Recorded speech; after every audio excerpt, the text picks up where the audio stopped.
English has a very interesting sound in it called the glottal stop.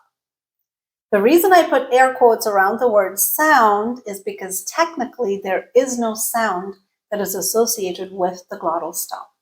It's actually a movement that produces a short, tense, but very noticeable pause. Listen to the word button. When I write that word out, you can see there are two T's in the middle of it. But when I say it, I am definitely not saying the T sound. But I'm not simply just omitting the T sound. If I did that, the word button would sound like bun. I'm not doing that. Listen again, button. So I'm omitting the T, but I'm adding something else in it. And that something else is the glottal stop. Most commonly, it is the T sound that changes into a glottal stop in English. Received pronunciation uses it very infrequently, but most British dialects use it quite a bit.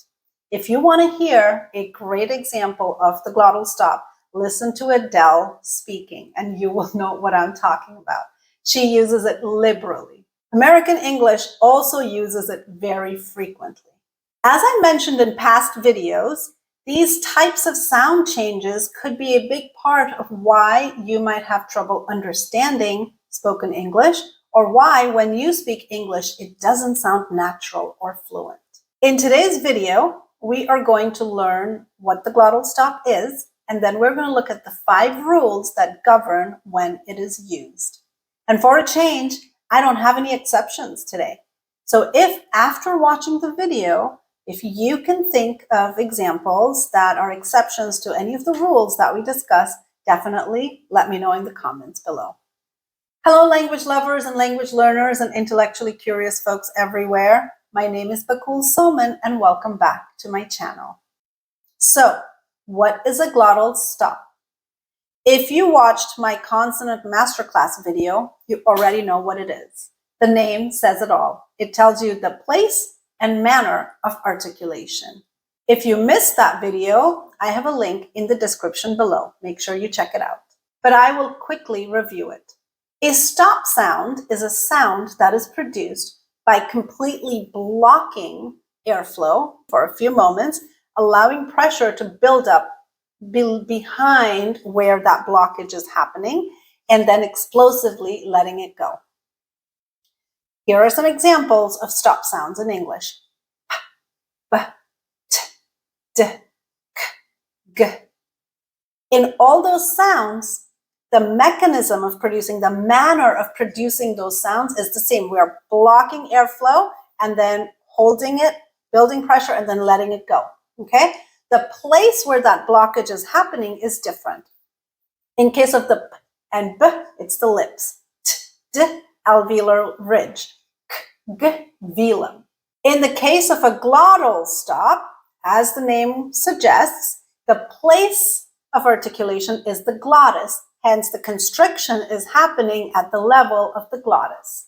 What is the glottis? The vocal folds and the space between the vocal folds together are referred to as the glottis.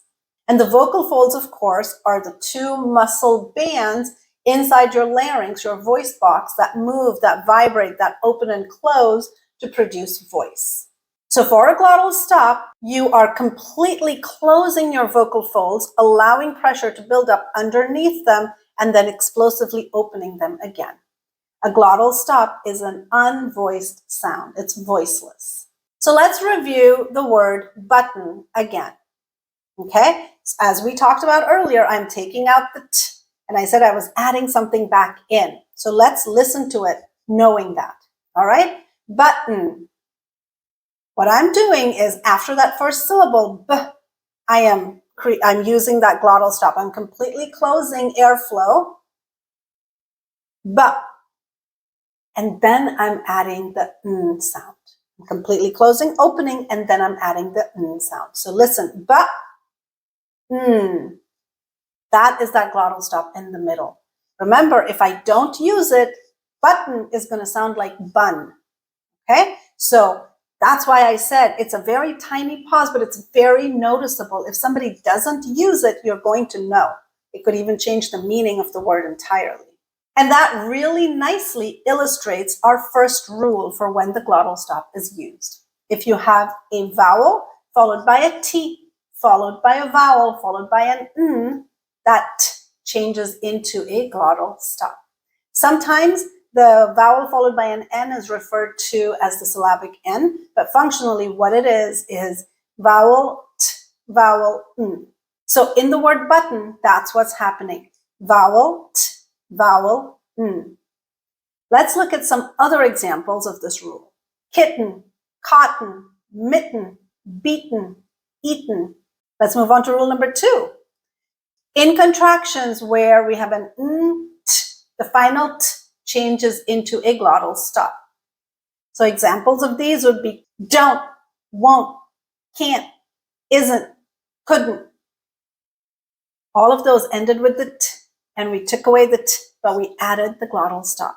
Rule number 3, in compound words, and compound words are words that are made up of 2 distinct words that can stand alone on their own. So an example of a compound word would be a word like hot dog.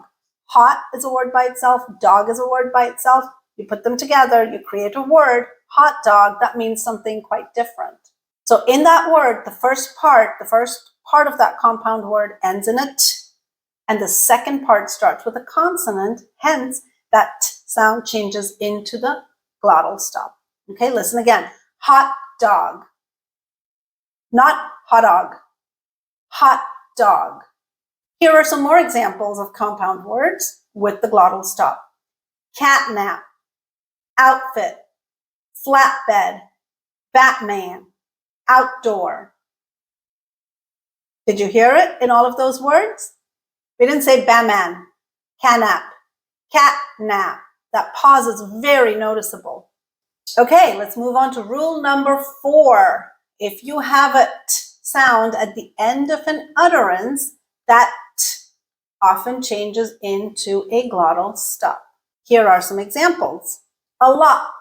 Let's say somebody asked you, did you like the movie? And you say, yes, I loved it. I liked it a lot. That lot has a glottal stop at the end. In the hat, on the mat, this or that. That is a deep cut. That cut at the end has a glottal stop. Moving on to rule number 5. If you have one word that ends in a T, and then the next word begins with a consonant, that T changes into a glottal stop. Let's look at some examples. Let go. I need to let go. Hit song. That is a hit song. Cat door. We installed a cat door. Matte finish. That paint has a matte finish. That way. He went that way. All right. I think that was very straightforward. We had 5 rules, no exceptions. We know what the glottal stop is. We know when to use it. So hopefully this is something that you will start noticing in your own speech and in the speech of others as you're listening. And hopefully for those of you who are learning English as a second language, it's going to ease the processing of spoken English as well. I hope you found this information interesting. As always, if you like my videos, make sure you like, comment, and subscribe, and I will see you next week.